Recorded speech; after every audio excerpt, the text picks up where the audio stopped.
नमस्कार दोस्तों, स्वागत है आपका पल्स चैनल पर, जहां हम शिक्षण से जुड़ी महत्वपूर्ण जानकारियां आसान भाषा में लेकर आते हैं। आज हम एक बेहद ज़रूरी विषय पर बात करने वाले हैं, सामाजिक विज्ञान सीखने में कठिनाइयों की पहचान और उपचारात्मक शिक्षण। इस प्रश्न को हम पहले परिचय लिखेंगे, फिर उसके पश्चात अपना मुख्य उत्तर लिखिए व निष्कर्ष लिखकर समाप्त करेंगे। परिचय। सामाजिक विज्ञान एक महत्वपूर्ण विषय है जो छात्रों को इतिहास, भूगोल, राजनीति और समाज को समझने में मदद करता है।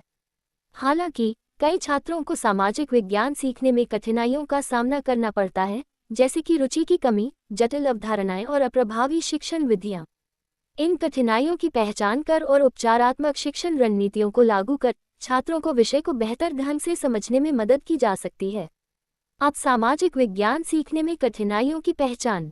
छात्रों को सामाजिक विज्ञान सीखने में कई तरह की समस्याएं आती हैं, जिन्हें 5 भागों में बांटा जा सकता है।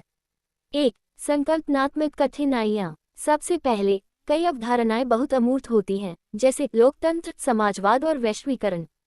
इन्हें समझना आसान नहीं होता क्योंकि इन्हें रोजमर्रा की जिंदगी से जोड़ना मुश्किल हो जाता है। उदाहरण के लिए, संप्रभुता सॉवरेनिटी क्या होती है? इसे ऐसे समझें, जब आप अपने कमरे में जो चाहे कर सकते हैं, तो आप वहां के संप्रभु होते हैं। लेकिन जब माता पिता नियम बनाते हैं, तो आपकी संप्रभुता सीमित हो जाती है। इसके अलावा कालानुक्रमिक समझ क्रोनोलॉजिकल अंडरस्टैंडिंग भी एक चुनौती है। इतिहास में तिथियां और घटनाएं याद रखना कठिन होता है, जैसे पानीपत की लड़ाइयां कब हुई। अगर क्रम सही से नहीं पता, तो घटनाओं को जोड़ना मुश्किल हो जाता है। 2. भाषा और शब्दावली की समस्याएं। सामाजिक विज्ञान में कई कठिन शब्द होते हैं, जैसे उपनिवेशवाद कॉलोनाइजेशन और औद्योगिकरण इंडस्ट्रियलाइजेशन। ये शब्द नए होते हैं और अगर इनका सही संदर्भ न मिले तो समझना मुश्किल हो जाता है। उदाहरण के लिए, उपनिवेशवाद को ऐसे समझें जैसे जब कोई बाहरी देश आकर आपके घर पर कब्जा कर ले और अपने नियम बना दे। 3. रुचि और प्रेरणा की कमी। कई बार छात्रों को लगता है कि सामाजिक विज्ञान बाकी विषयों जितना दिलचस्प नहीं है, लेकिन अगर इसे रोजमर्रा की जिंदगी से जोड़ा जाए तो सीखना आसान हो सकता है। मान लीजिए, अगर आप किसी स्थान पर यात्रा कर रहे हैं और आपको वहां की ऐतिहासिक पृष्ठभूमि पता हो, तो वह स्थान और दिलचस्प लगने लगेगा। इसी तरह, अगर हम राजनीति की अवधारणाओं को अपनी रोजमर्रा की चर्चाओं से जोड़ें, तो विषय उबाऊ नहीं लगेगा। 4. शिक्षण विधियां और संसाधन। अगर पढ़ाने का तरीका सिर्फ किताबों तक सीमित रहे और व्यवहारिक अनुभव न मिले, तो सीखना कठिन हो जाता है। मान लीजिए, अगर नक्शे और ग्राफ की मदद से भूगोल पढ़ाया जाए, तो समझना कितना आसान हो जाएगा। लेकिन अगर सिर्फ पाठ याद करने के लिए कहा जाए, तो रुचि कम हो जाएगी। 5. मूल्यांकन और आकलन की समस्याएं। कई बार परीक्षा में उत्तर लिखना चुनौतीपूर्ण हो जाता है। सवालों के जवाब लिखने की सही तकनीक न पता हो तो नंबर कट सकते हैं। उदाहरण के लिए, एक ही उत्तर को 4 भागों भूमिका, मुख्य भाग, निष्कर्ष और उदाहरण में लिखने से उत्तर अधिक प्रभावी बनता है।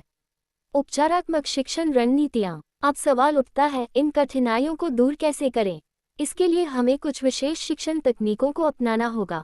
1. संकल्पनात्मक स्पष्टता और सरलीकरण। अगर पढ़ाई को रोचक और सरल बनाया जाए, तो समझना आसान हो जाएगा। उदाहरण, कहानियों के माध्यम से पढ़ाना। जब हम 1857 की क्रांति को सिर्फ एक तथ्य के रूप में नहीं, बल्कि एक कहानी की तरह सुनते हैं, तो ये याद करना आसान हो जाता है। माइंड मैपिंग और फ्लोचार्ट का उपयोग। अगर छात्र एक चार्ट बनाकर अवधारणाओं को जोड़ें, तो विषय बेहतर समझ में आता है।